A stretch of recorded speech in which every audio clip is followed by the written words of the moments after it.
Hello, I am Farming George and welcome to my farming vlog.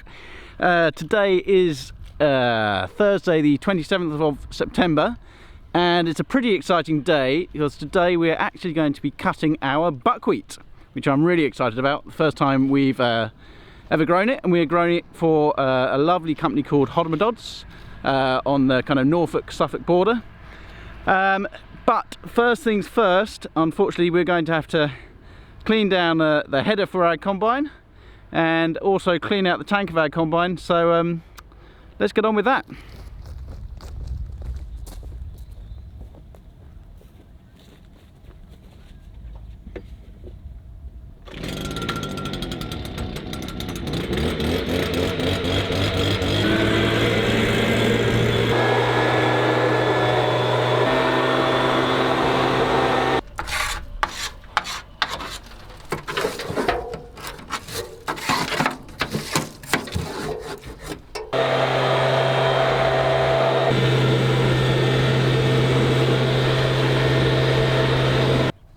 So that's the header cleaned down. If we have a nice look in there,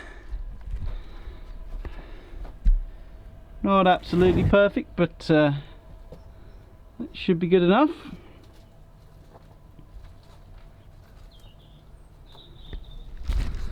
So now's on to the thing that really is quite a pain in the backside. We have got to clean out the tank of our Lexion 660 class combine. And for some reason they don't seem to include a feature that empties the tank properly. So if we go and have a little look now, you can see what I mean.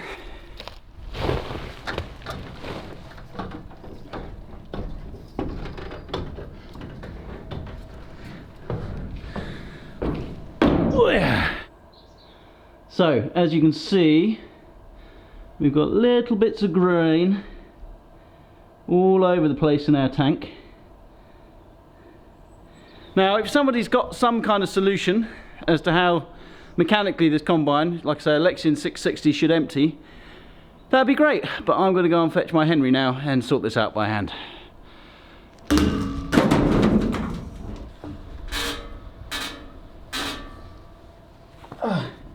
If somebody also knows a better way of getting into the grain tank, I'd love to know.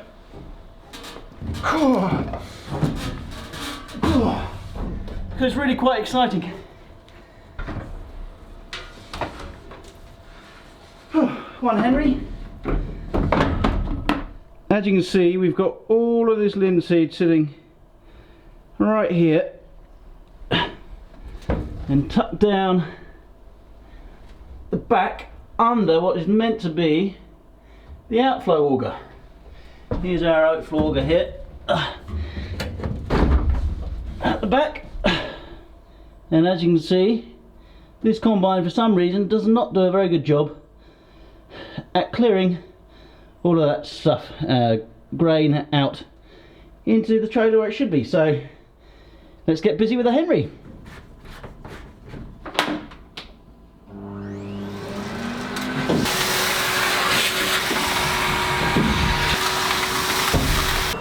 I think I'll get this done on my own. You can see it in a minute. Crumbs. Well, that took a little bit longer than expected, but I reckon we're just about okay in here. There's some complete pain down in that little corner there where I've managed to get as much out as I can. So we'll see how that is. I'm going to go and get some lunch. We'll get the header on after lunch and then go and have a look at going combining.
So this is what buckwheat looks like. It's a beautiful little plant.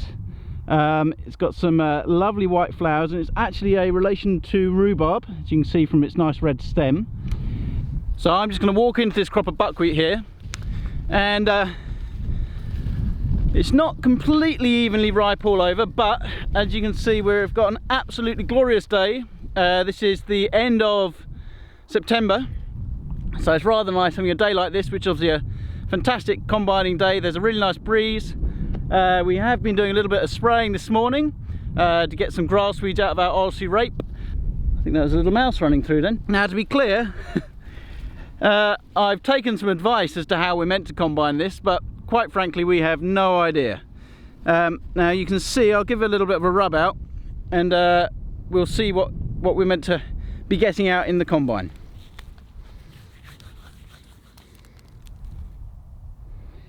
Now, as you can see here, when we rub out the plant, these are the little tiny grains that we get off it.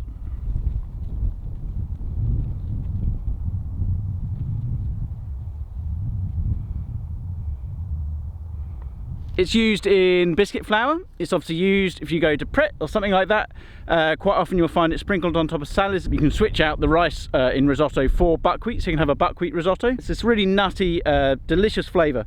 The slight problem with it, from a grower's point of view, despite the fact we've got to combine it at the end of September, when the weather is not necessarily this clement, it has something called a hull on the seed. And what that means is that you don't really want, if you were to eat this seed like this,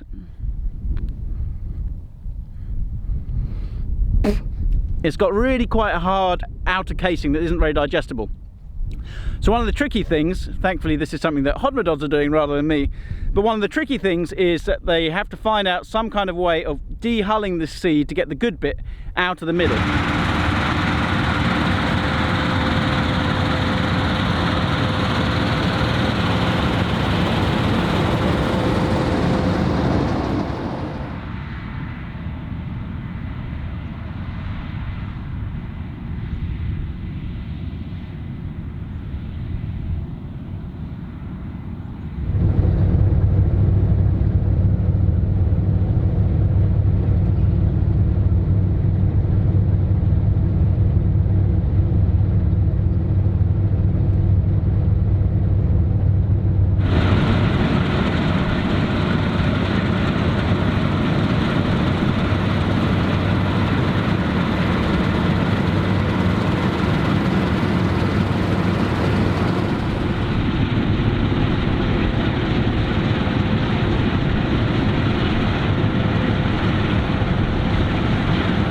So we are about halfway through harvesting our buckwheat now, and I'll be perfectly honest, I kind of can't believe how well it's actually going. You can see we've actually got Paul going behind us now in the combine.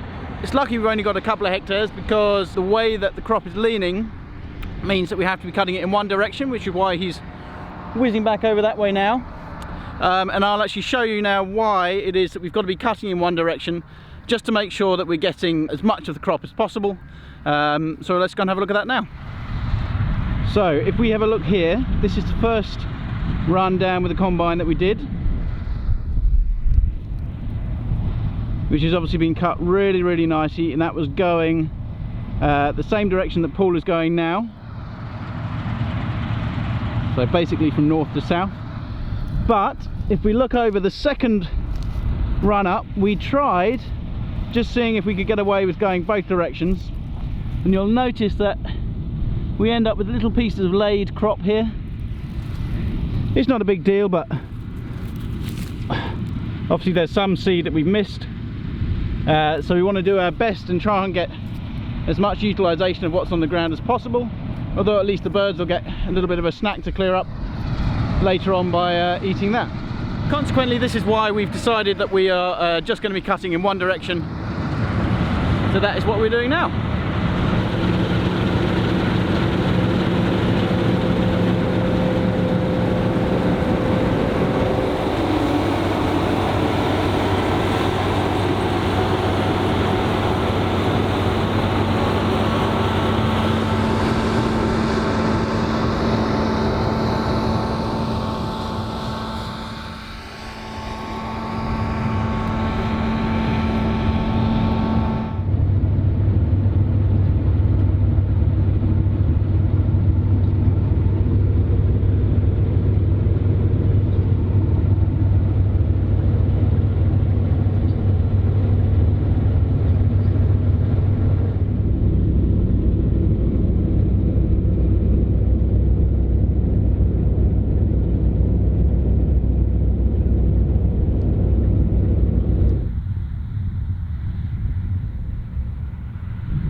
Well, that was quite pleasantly pleasing. I think we've got approximately somewhere in the region of 2 tonne a hectare, maybe 2.5 if we're lucky, so approaching a tonne an acre, which seems a pretty good yield. That is obviously the wet yield. There's a lot of wet grains in there that need drying down, so we're going to put this on a blowing floor next. But if we just turn the camera around, we'll see that we are just on the final run.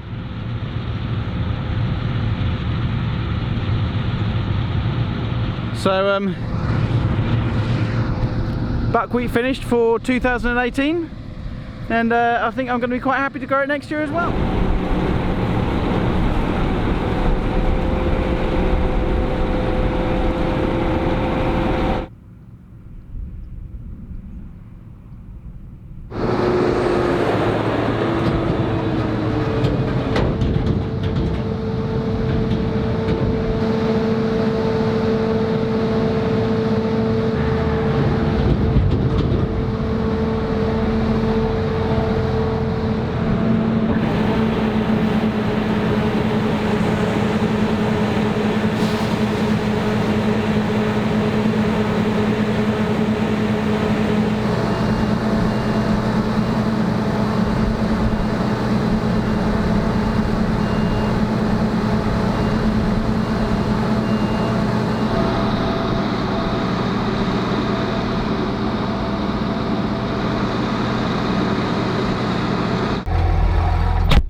Thank you, Dodo. Sorry?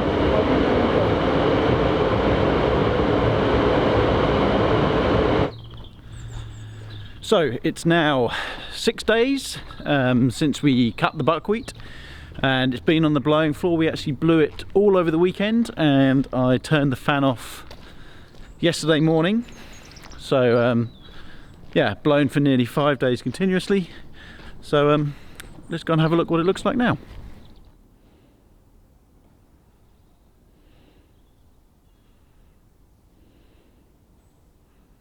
So here is the buckwheat behind me, and as you can tell, versus what it was like the other day, it looks quite a little bit different. So if I get my hands in it, you'll see what I mean.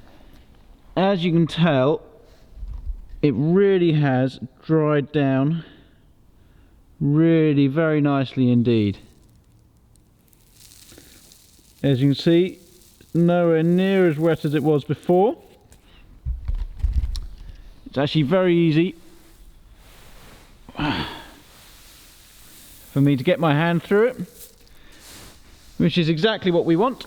So I'm really excited to get this crop to Hodmedods now for them to do their next bit with it, to hopefully get it dehulled and get it somewhere towards being processed and being used in some food somewhere. Really exciting.